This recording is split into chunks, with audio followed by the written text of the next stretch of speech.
grinder na yung master yung mga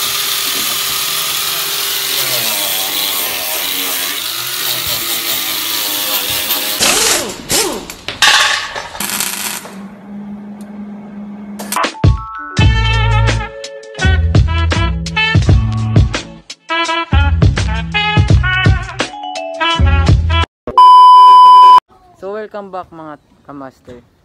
Andito nga pala si Master J, ang ating masipag na laterong blabber boy. So ngayon papatuloy namin yung paglilinis na itong flooring, itong Corolla. Tapos mamaya magpa-primer kami kung kayanin.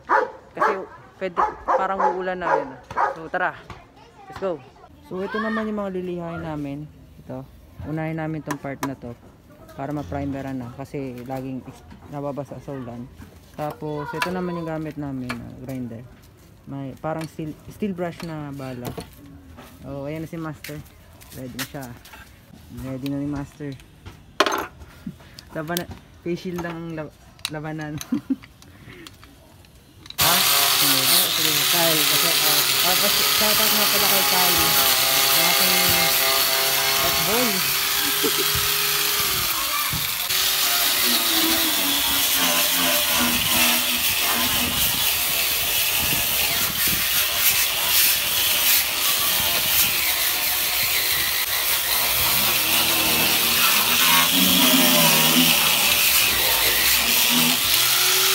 Pwede na po ni Master ang spray gun para sa pintura.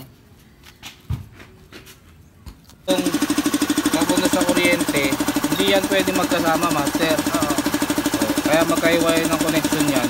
Dito, tapos dito. Ito yung input, output, papunta doon.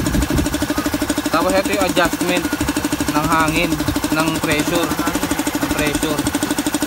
Ito yung sa kung hanggang saan, kung hanggang nung level nung ano mo. Tapos ito yung kung anong siya mag-i-stop. Ito yung mag-i-stop. Ito yung pagka nauubusan ng hangin, ito yung niya, adjustment. Siya. So, ibig sabihin, depende pa rin sa kanya. Gawin lang natin 80.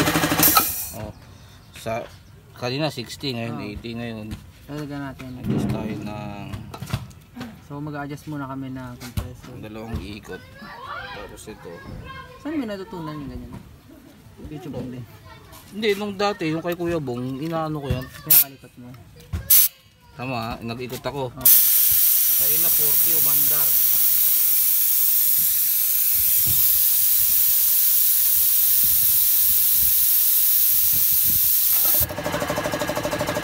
Na. Oo, advance na siya.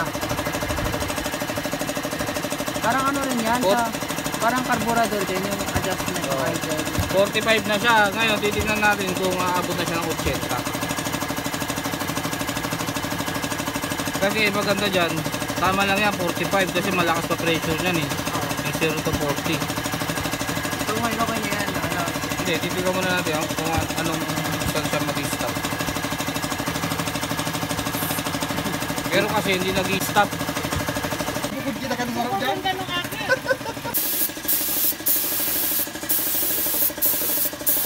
Dali pala. Pintura na si Master.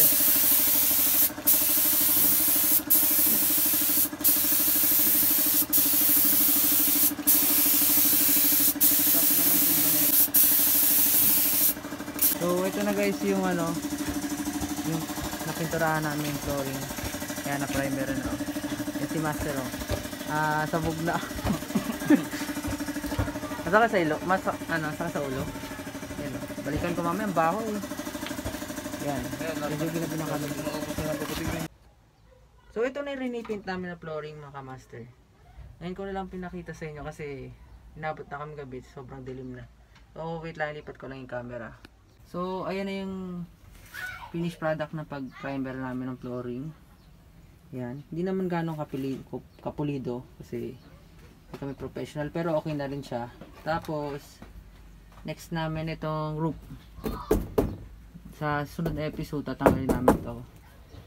Tapos ilihain namin yung fender, yung pintuan para ma-primeran na rin. Ngayon papakita ko yun sa labas. para makita nyo. Tara.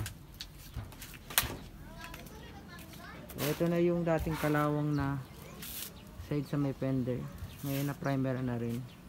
Tapos dito naman yung sa may passenger side. Ayan. Okay na siya. Pwede na namin laging fender. So yan. So hanggang dito na lang kami mga kamaster. Papatuloy na lang namin sa susunod na upload yung pagre-repaint na itong mga fender tapos pinto. So bye.